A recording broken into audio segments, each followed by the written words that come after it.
la piste de danse, personne. Et sur les banquettes, de rares clients. Au platine, le disque jockey essaie d'amuser la poignée de fêtards sans grand succès.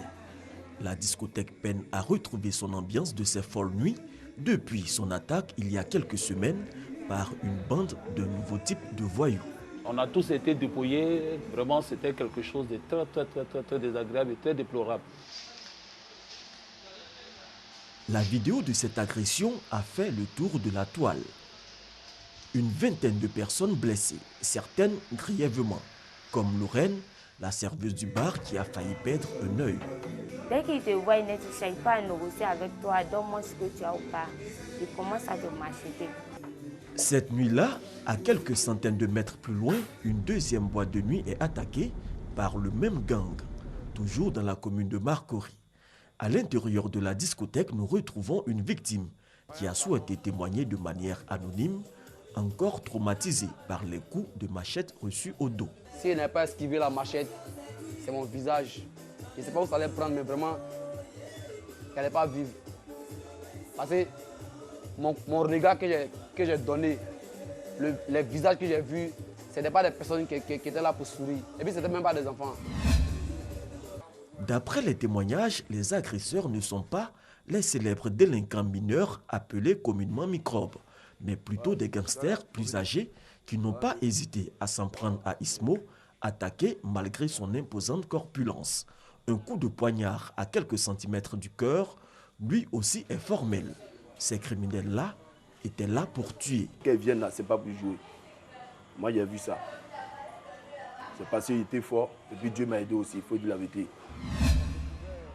Face à ces nouveaux gangsters, la riposte policière, avec plusieurs centaines de policiers mobilisés tous les soirs. Objectif de ces patrouilles, comme ici à Abobo, éradiquer ce nouveau type de banditisme. C'est une autre forme de délinquance qui sévit et c'est orchestré par des individus âgés de plus de 20 ans, 30 ans et qui usent également des machettes, usent de couteaux, de gourdins pour agresser, pour attaquer les gens, les domiciles et voler. Les hommes du commissaire Yoboué sont sur la piste de ces gangsters le long de la voie ferrée. Un de leurs repères prisés pour la consommation de drogue. Ces zones-là, c'est des fumoirs à ciel ouvert. Hein. Dans la nuit, vous allez voir des jeunes gens. S'il n'y a pas de présence des policiers, des jeunes gens qui sont alignés tout au long des rails et qui consomment la drogue. Et c'est après la consommation de la drogue, ils vont maintenant dans les quartiers pour agresser, pour attaquer les domiciles. Ici, le quartier. Ici, c'est Marley. Vers 2 h du matin, le commissaire Yoboué arrive au quartier Marley, où plusieurs individus sont déjà retenus et certains fuyés. C'est la drogue, non? Des policiers qui finissent par tomber sur une grosse prise. Ça, c'est ce qu'on appelle les mèches. Ça, c'est la pipe. La pipe à eau. Donc, on installe une boulette du hachis ici. Et puis, on met le feu juste en bas. Et on brûle. Ils aspirent maintenant la fumée. Au même moment, à Yopougon, un autre dispositif de sécurité quadrille le quartier. Bon courage, continuez. On l'a indiqué plusieurs fois, notre mission, c'est de rassurer la population. C'est pour cela qu'on nous paye. On va dedans là-bas. Même consigne, traquer ces nouveaux gangsters, détruire leur lieu de consommation de drogue. Plusieurs de ces fumoirs sont détruits, mais ici, pas d'arrestation. L'absence des renseignements fournis par les riverains plombe l'action des policiers. La population ne collabore pas. Et ça, c'est un de nos gros problèmes. Quand on arrive, personne ne parle. Et ça permet aux délinquants de s'évanouir dans la nature. Si les agresseurs sont des adultes, où sont donc passés les délinquants mineurs appelés communément microbes? Certains ont été arrêtés et font l'objet de poursuites judiciaires. D'autres continuent de sévir de façon isolée. Plusieurs d'entre eux ont cependant tourné le dos à la délinquance. À quelques kilomètres d'Abidjan, nous retrouvons à Bonois une trentaine d'ex-délinquants mineurs.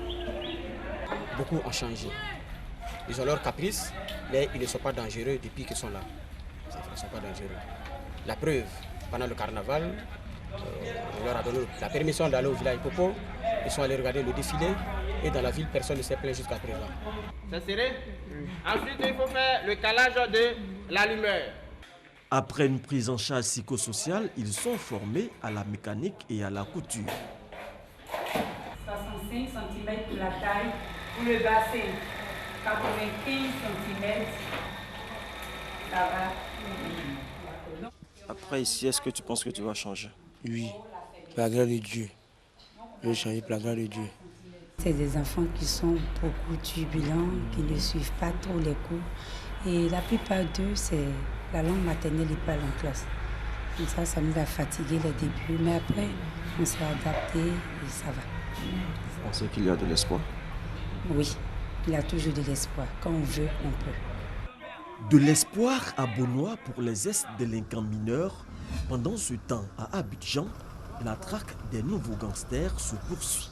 3500 agents de la police nationale sont mobilisés dans le cadre de l'opération Épervier pour venir à bout des criminels. En 2 mois, 3072 personnes suspectes ont été interpellées, 60 font l'objet de procédures judiciaires.